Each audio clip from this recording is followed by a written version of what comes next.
ರಾಜ್ಯಪಾಲರ ವಿರುದ್ಧ ಅವಹೇಳನಕಾರಿ ಹೇಳಿಕೆ ನೀಡುವ ಜೊತೆಗೆ ರಾಜ್ಯಪಾಲರ ವಿರುದ್ಧ ಪ್ರತಿಭಟನೆ ನಡೆಸುತ್ತಿರುವ ಕಾಂಗ್ರೆಸ್ ನಾಯಕರ ವಿರುದ್ಧ ಕಾನೂನು ಕ್ರಮ ಕೈಗೊಳ್ಳುವಂತೆ ಆಗ್ರಹಿಸಿ ಜಿಲ್ಲಾ ಬಿಜೆಪಿಯಿಂದ ಪ್ರತಿಭಟನೆ ನಡೆಸಲಾಯಿತು.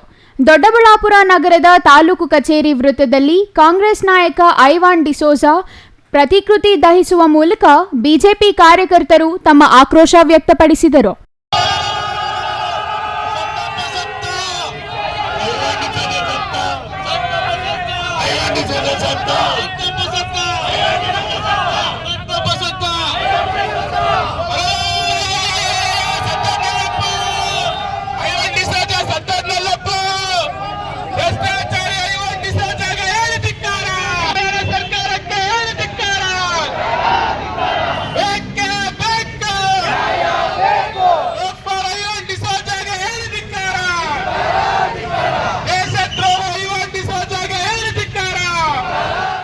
ಜಿಲ್ಲಾ ಬಿಜೆಪಿ ಘಟಕದ ಅಧ್ಯಕ್ಷ ರಾಮಕೃಷ್ಣ ಮಾತನಾಡಿ, ರಾಜ್ಯಪಾಲರು ಮುಖ್ಯಮಂತ್ರಿಗಳ ವಿರುದ್ಧ ಖಾಸಗಿ ವ್ಯಕ್ತಿಗಳು ನೀಡಿರುವ ದೂರುಗಳ ಬಗ್ಗೆ ತನಿಖೆಗೆ ಅನುಮತಿ ನೀಡಿದ ಕೂಡಲೇ ರಾಜ್ಯಪಾಲರ ವಿರುದ್ಧ ರಾಜ್ಯದಲ್ಲಿ ಕಾಂಗ್ರೆಸ್ ನಾಯಕರು ಹಾಗೂ ಬೆಂಬಲಿಗರು ಅತ್ಯಂತ ಅವಹೇಳನಕಾರಿ ಹೇಳಿಕೆಗಳನ್ನು ನೀಡುತ್ತಿದ್ದಾರೆ.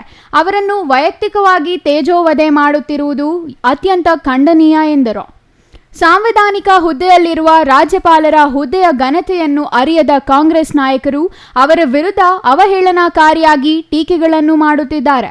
ಹಾದಿ ಬೀದಿಯಲ್ಲಿ ಅವರ ಪ್ರತಿಕೃತಿ ಸುಡುವ ಹೀನ ಕೃತ್ಯಕ್ಕೆ ಇಳಿದಿದ್ದಾರೆ.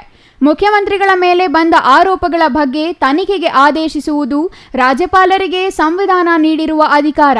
ಇದು ಹಿಂದೆಯೂ ನಡೆದಿದೆ.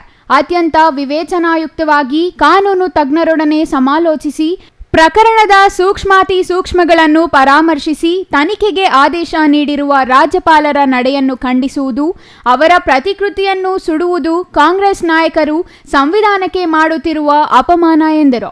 ಇಂತಹ ಕೃತ್ಯಗಳನ್ನು ಪೊಲೀಸರ ಸಮ್ಮುಖದಲ್ಲಿಯೇ ಮಾಡುತ್ತಿರುವ ಕಾಂಗ್ರೆಸ್ ನಾಯಕರ ವಿರುದ್ಧ ಕಾನೂನು ಕ್ರಮವನ್ನು ಪೊಲೀಸ್ ಇಲಾಖೆ ಕೈಗೊಳ್ಳಬೇಕಿದೆ ಎಂದರು. Mahesh, CTV news, Doddaballapura.